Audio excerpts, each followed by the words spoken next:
All right, well, good morning to all of you, I think 750 of you. Welcome to our annual San Francisco Structures Forum.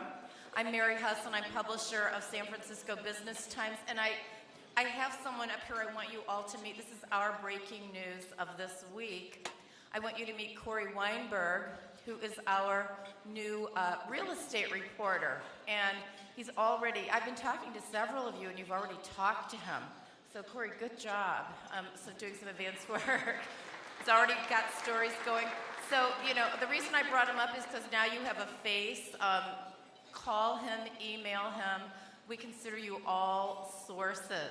So anyway, this is Corey. We're really excited to have him on board. Really smart and very curious. So Corey, thanks for joining us. And again, call Corey. Real estate is a very important beat to the San Francisco Business Times. So back to welcoming all of you. We have a great program this morning.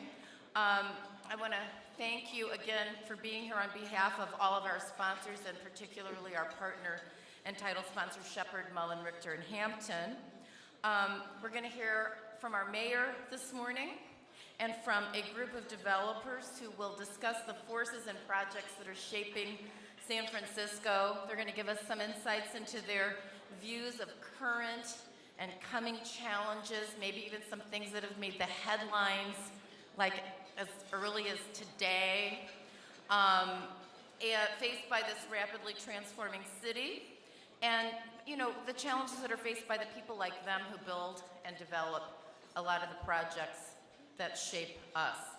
We're going to delve today into how San Francisco is dealing with some of the friction and tensions that come along with its explosive growth.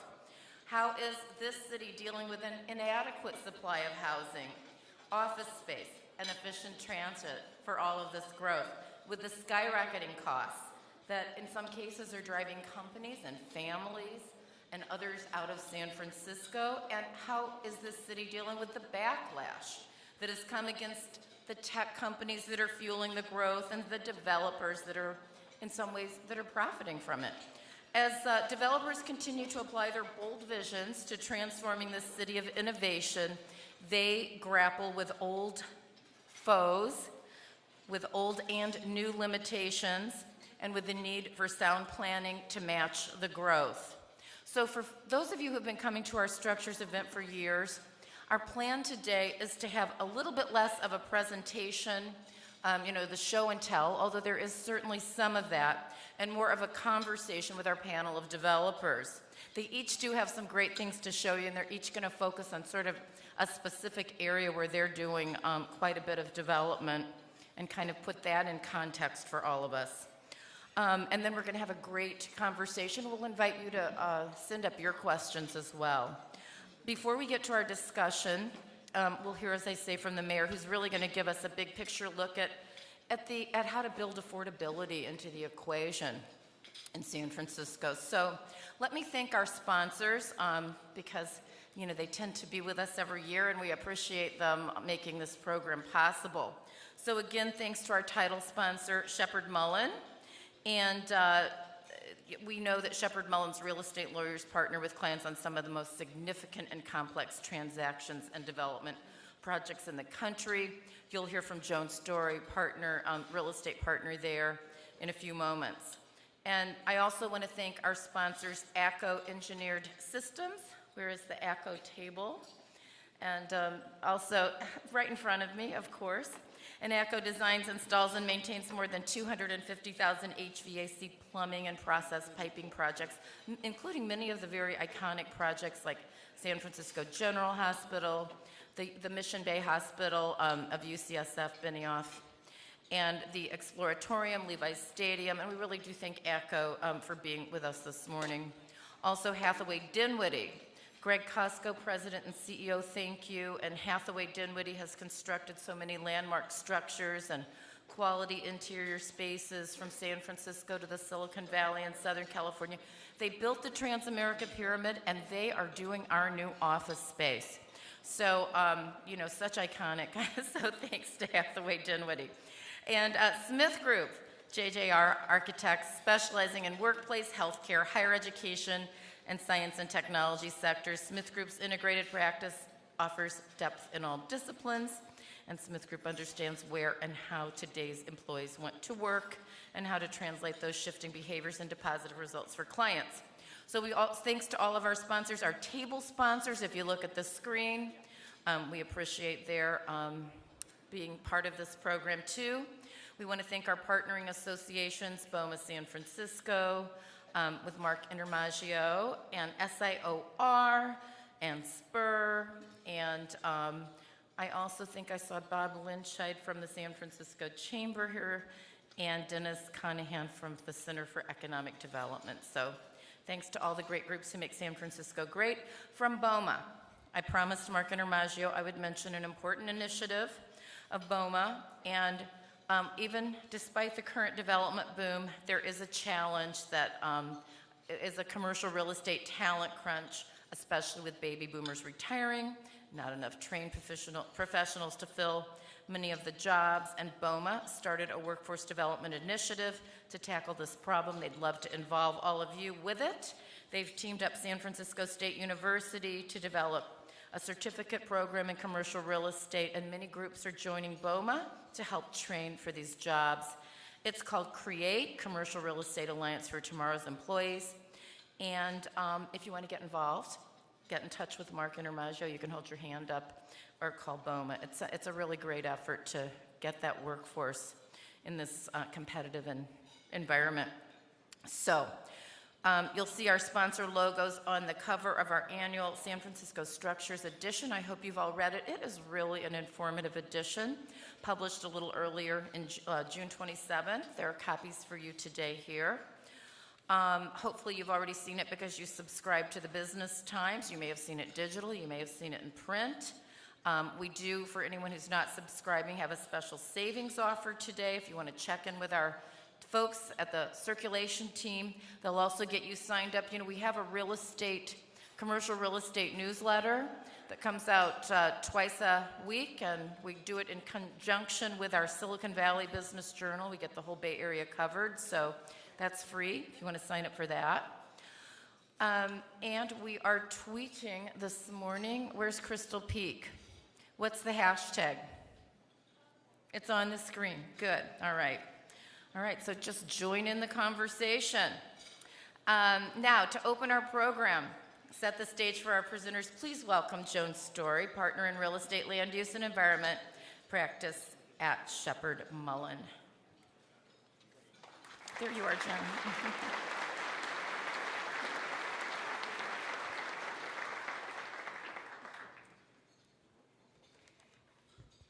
Thank you, Mary, and welcome on behalf of Sheppard Mullin. This is clearly one of my favorite events of the year, and I think it is for many of us because it gives us an opportunity to look at what's going on in our city, what's going on in our industry. But I think even more than that, it gives us an opportunity to step back and consider how real estate development is shaping the city and how the people of the city and the social dynamic that they're creating and is constantly changing is also shaping our built environment.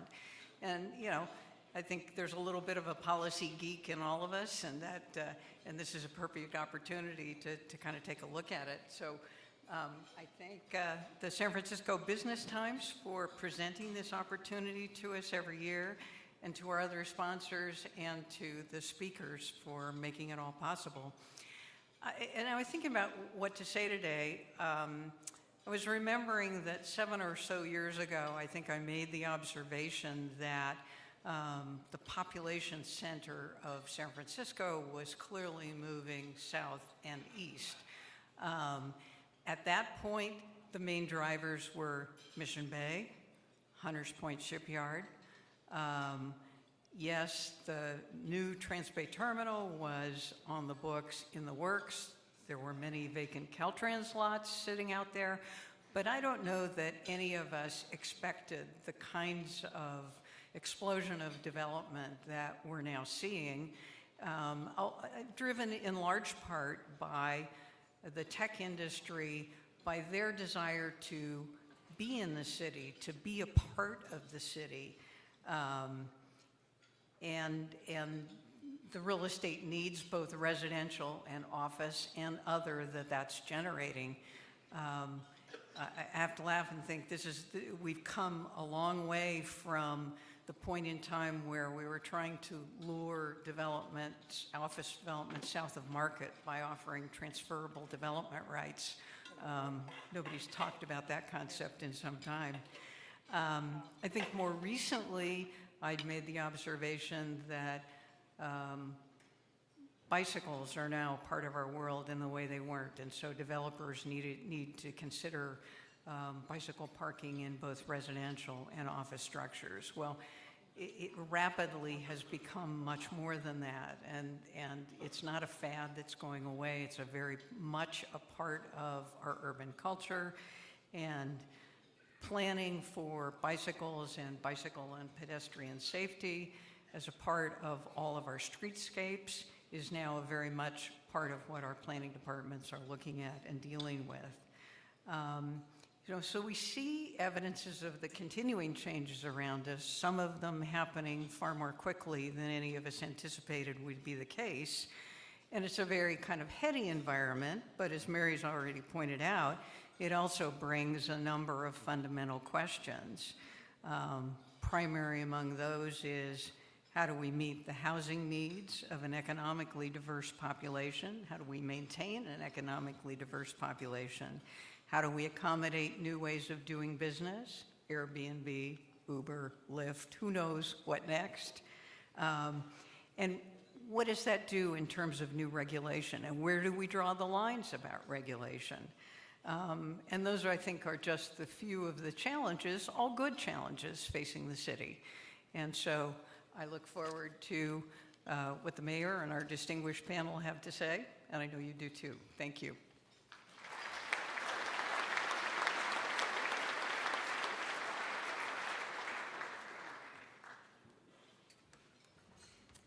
Thank you, Joan, and thanks so much to Shepard Mullen, as always. And we are, as always, delighted to have Mayor Ed Lee with us this morning to guide us through his vision for San Francisco and to look at some development priorities and outline some of the challenges of the city and his solutions for them. He's been very proud of the 30, I've lost track of the cranes in the air and the job growth, the innovation hub that San Francisco has become. Very concerned, of course, about housing and what we can do to keep our economy vibrant. So I've seen his slides. I think you're going to see that Mayor Lee has a fascinating discussion for us this morning. So I'm not going to waste time. We all know and love you, Mayor Lee. So welcome and thank you for being with us, Mayor Ed Lee.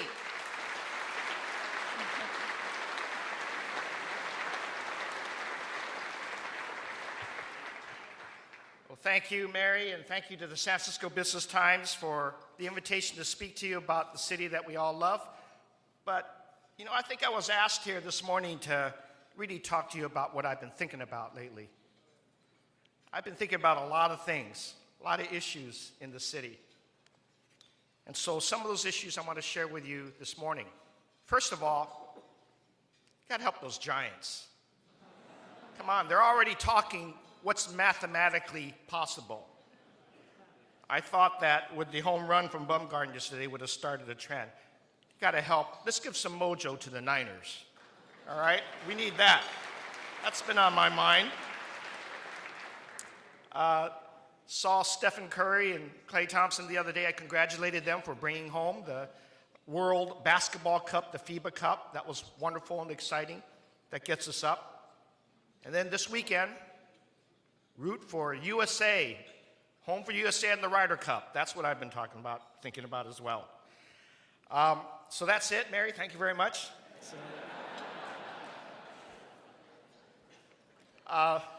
You've asked me today to come and talk about the issues of the city and certainly to talk about affordability. Let me first of all begin by pointing out and saying thank you. Because if you want to talk about affordability, it's very easy to understand. Just look at the men and women who are serving you this morning in their excellent service. Thank you to them because you talk to any one of them and they'll tell you what affordability challenge is in San Francisco. Thank you very much to the people serving us this morning.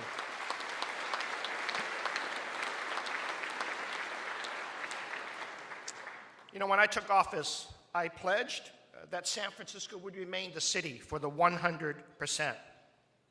And since that time, I pursued an aggressive affordability agenda.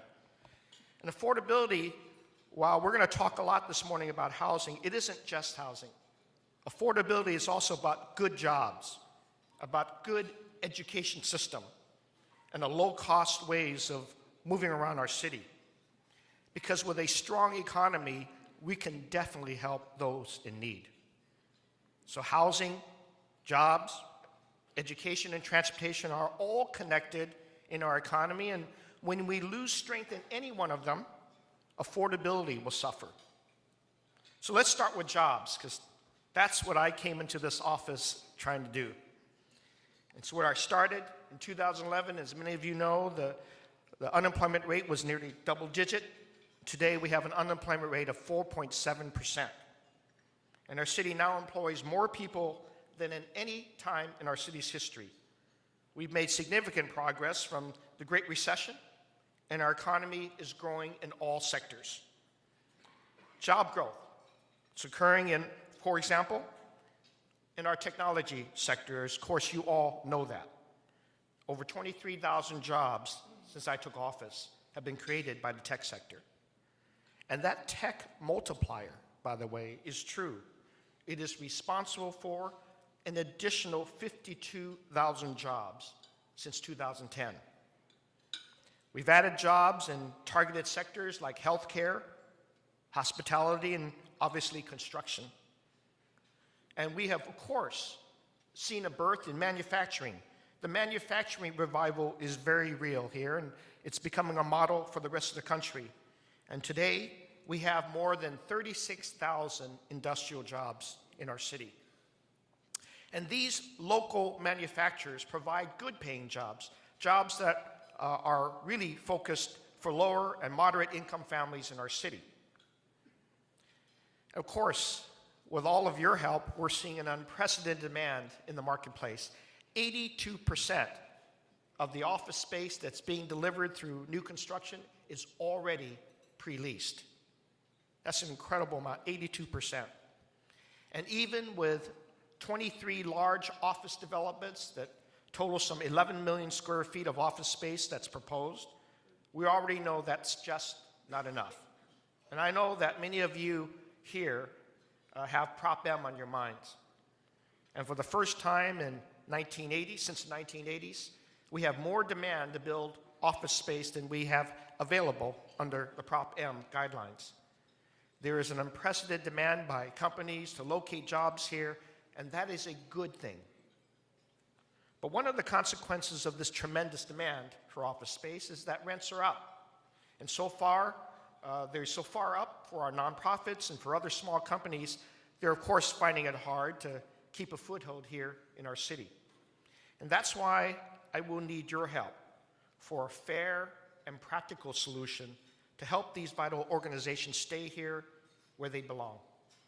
We all need to be thoughtful about our approach to Prop M.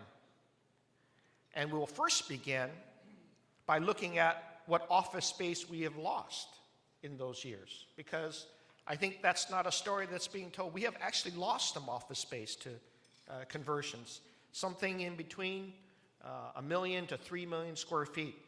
So if we're going to be fair about this, we ought to begin with a fairness question. I'm looking forward to hearing from our Planning Commission. I know our director's here today, and he's going to be very much available to talk with all of you about Prop M. But we are carefully looking at all the issues and leading up to it, but most importantly, and particularly with all of you in this room who are great business people, we have to have a good conversation with the entire city about Prop M. I'm going to try to lead that effort to do so. Housing. Well, obviously, to keep jobs coming here, we have to talk about housing. And every growing company that I talk with, from manufacturing to tech, says the same thing. We need more housing. We need housing to support the full range of the workforce today, and we need housing for the growing workforce to sustain our economic growth well into the future. You know, we've seen people returning to cities nationwide, reversing the trend from that awful time when everything was going to the suburbs. And we know why people are flocking to the San Francisco. We're a great, beautiful urban environment, a vibrant, growing economy, a great, diverse groups of neighborhoods. And as a result, we have more housing demand than ever. But we have underbuilt our city, and we're paying for it. We're unable to meet this demand because we didn't do the right things in the past. And as a result, pent-up demand means higher prices. Right now, if you can imagine, those of you that have been in the market or have had friends that have been in the market, a 2-bedroom apartment can't rent now for less than $4,000 per month. That's clearly not affordable. And clearly, we need to increase that supply to meet it and to make sure we bring down this high cost. In January, I made a pledge to create 30,000 new rehabilitated homes throughout the city by 2020. And I want at least a third of those homes, at least 10,000 of those units, to be permanently affordable to lower income families, and to another 5,000 to be within reach of middle income families. We've seen great progress on these ambitious goals. Between January and June of this year, we produced more homes than all of 2013. And by the way, 2013 wasn't a bad year at all. It was a very good year for building affordable housing. And we will continue this progress. Our pipeline is very dramatic. Just think, we have over 50,000 residential units at some stage of development. 25,000 of those most likely to come online before 2020. We also have over 10,000 units under construction or ready to start. We have nearly 9,000 units at some stage of planning and building approvals. And we have another almost 6,000 units master planned in areas like Park Merced, in the Shipyard, and others that will definitely come online by 2020. The city is funding and delivering affordable housing projects at an unprecedented rate. We've already completed 700 affordable homes, and another 265 will be open very soon. And there are a lot of people in this room who have been helping me meet our city's aggressive housing goals. More and more, our market rate developers are delivering affordable units as part of their projects, on-site and off-site, and in creative ways. To say, for example, at Moso, Eric Tao, who's here today, he's providing 14 affordable studios, 25 one-bedrooms, and 32 bedroom units at Soma. And at their 28-home Habitat Terrace development in Ocean View, AmeriCorps Development partnered with Habitat for Humanity to nearly double all of their affordable units.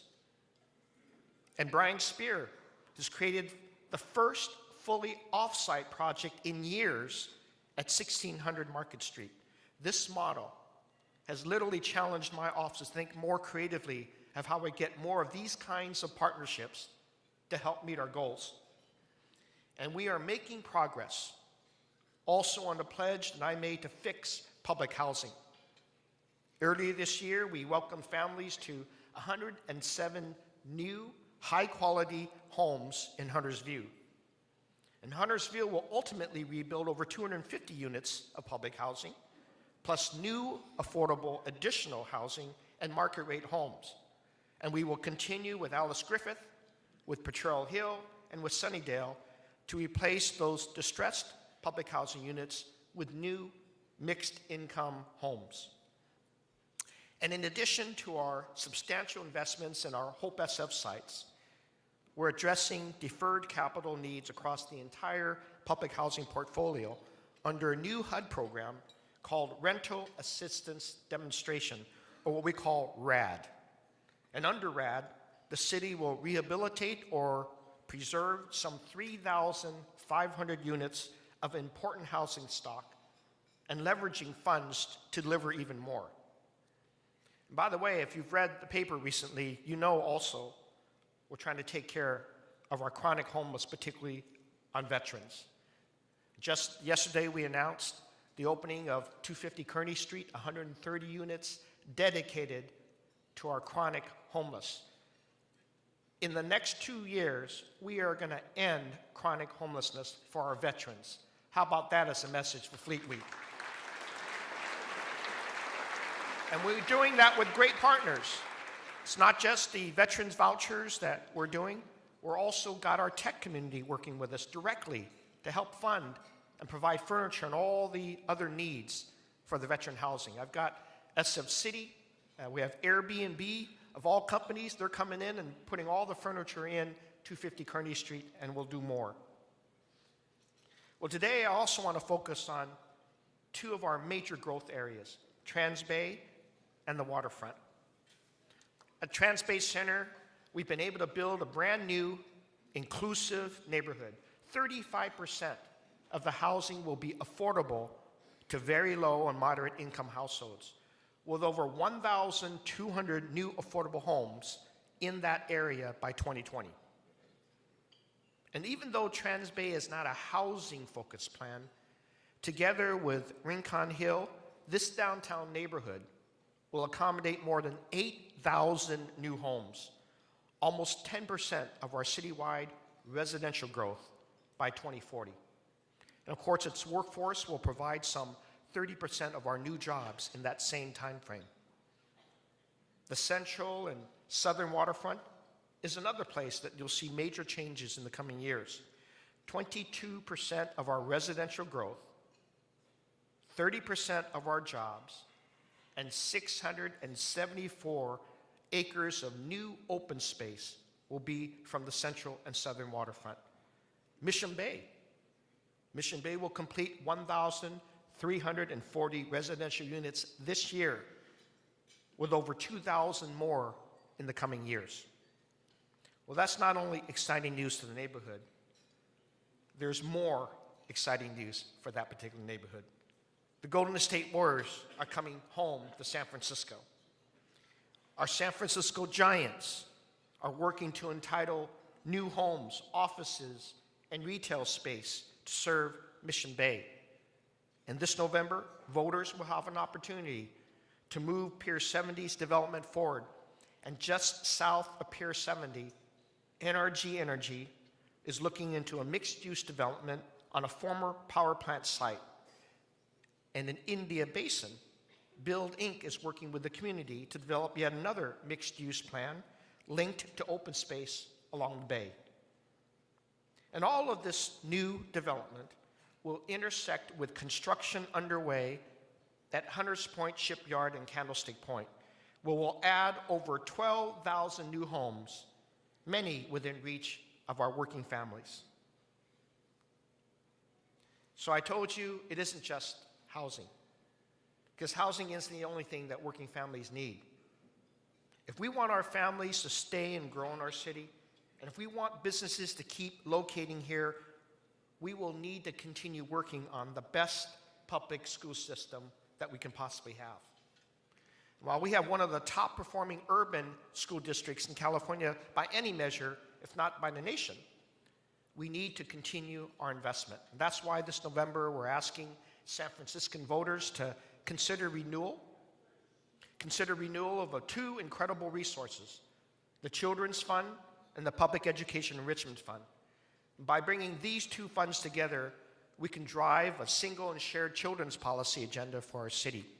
And by the way, it's always great news when businesses step up, like Benny Hoff's sales force with their $5 million contribution to our middle grade schools, and with SF City and 1,000 companies taking a one-year pledge to circle all and each of our schools in the city and county of San Francisco to make sure no teacher and no principal ever has to reach into his or her pocket to buy school supplies for their kids. Transportation, too, is a key factor of affordability, and that's why we are making critical investments. We completed 52 traffic calming projects in all of our neighborhoods these past years. We're going to add some 10 miles of new and improved bike lane miles this coming year and 50 additional miles by 2018. We debuted our first year of the bike share program to great success. 2,800 San Francisco members and 25,000 short-term memberships were debuted with bike share. And we will grow that, and with your help, we should continue to grow that, not just in San Francisco, but regionally. Construction is well underway for the Central Subway. In fact, it's underway, it is on time, and is within budget. Contrary to all of the negative media that we received, that is going very, very well. And that Central Subway will definitely reduce traffic times and increase ridership between Chinatown and South of Market when it opens up in 2019. That's near term. What I really want to leave you with today is an understanding of what has to happen in the next 10 years. With the amount of jobs and housing that we're going to see in San Francisco, we need to keep investing in our transportation systems. That's why you see a $500 million bond on this November ballot, Prop A. Does not raise your property taxes. Isn't that incredible? You know, we're able to do these bonds and keep that discipline that we learned years ago. Now you get another $500 million to match the hundreds of millions of dollars that we've invested in our hospitals, in our fire stations, in our very badly needed auxiliary water system that helped us out in Mission Bay just a few months ago. This $500 million is from the same planning that we have, not only not raising property taxes, it will definitely improve our core services as well as meet the needs of our planned growth. It is the first step in a $10 billion investment that we have to make over the next 15 years. Because the cost of ignoring Muni's problems and the cost of falling further behind on the conditions of our street, the cost of jamming more people into already overcrowded and aging streetcars is extremely high. And thanks to my transportation task force, we have a roadmap that will leverage federal dollars, state dollars, as well as our local monies, fund our system in a responsible and sustainable way. And if only we show the resolve to finally tackle our long-term transportation challenges that'll begin with this $500 million transportation bond, we'll be able to meet the needs of the future. So ladies and gentlemen, where do we go from here? Well, last year at this very podium, we discussed how we can keep this momentum going. And it's still going. Not only have we created jobs for 30,000 working San Franciscans, we've exceeded our goal of employing 7,000 San Francisco youth through the Youth for Jobs Plus program this summer, and now going year-round. We built over 3,000 homes, with almost 25% of them permanently affordable. We've improved more than 20 miles of streets with pedestrian improvements and bike lanes. We've contributed over $77 million to public education enrichment fund last year, funding pre-arts, preschool, arts, music, sports, and library programs. But we need to push forward and all out on 4 fronts that will ensure San Francisco remains affordable to our residents. To keep jobs going, we need to address the need for more office space, and I hope you'll work with me to find that balanced solution in the coming year. But more importantly, we need to raise the minimum wage to provide fair wages to our workers. I know when I told you to talk with these workers that are here today serving us, you'll probably find out they work more than one job. So raising the minimum wage is important. Please join me in supporting Prop J. We need to keep building housing. Support our housing measure, Proposition K, incorporate its goals into your projects. Include a mix of incomes, provide inclusionary on-site as well as workforce units wherever they could possibly happen. I need you to support our youth and continue supporting them, to build a diverse and ready pipeline of workers for our future. Let's pass Prop C and keep investing in the businesses of our public schools. We need to band together to further major transportation projects. I need you. I need our development partners to be a piece of this very serious funding puzzle. And again, let's pass Prop A, the transportation bond so that people can move around the city the right way. Well, today I've spoken about what's happening within San Francisco's borders, but I'll tell you some of these issues cannot be solved totally within our 49 square miles. We need to push forward on those same fronts: housing, jobs, education, transportation on a regional level. Housing our workforce is a regional challenge as well. It demands regional solutions. Linking housing with jobs through a robust regional transportation system in conjunction with a quality education that any kid in the Bay Area can access is imperative for our city. So help us achieve these goals we have here throughout the region. Build relationships with our friends in San Jose and Oakland to do the same. Our housing goals have to be born out of your advocacy, and put that argument to the Bay Area cities as well. If I can ask you to be vocal about our need and your needs as developers for regional transportation changes, the California High-Speed Rail, the Caltrain downtown extension, and the expansion of the BART system. You know, you have to think back. In 1951, the Bay Area Council formed the committee to study the creation of a rapid transit system for the Bay Area. And 65 years later, that very system is the backbone of our entire region. And its story provides a lesson of what power you can have when we all work together. So we can't do it alone here in San Francisco. We'll have to keep trying our best, and we'll move in the years of continued change, continued population growth, continuous opportunities to make our San Francisco city stronger than ever. And the plans and the policies that we put in place today for housing, for jobs, for economic growth, for transportation, and for sustainability will definitely determine years to come whether we fare with respect to diversity, economic justice, and opportunity for all. I know we can, and together we can ensure that San Francisco remains where hope flourishes and where it can be affordable to all of us. Thank you very much for this opportunity to be speaking with you this morning.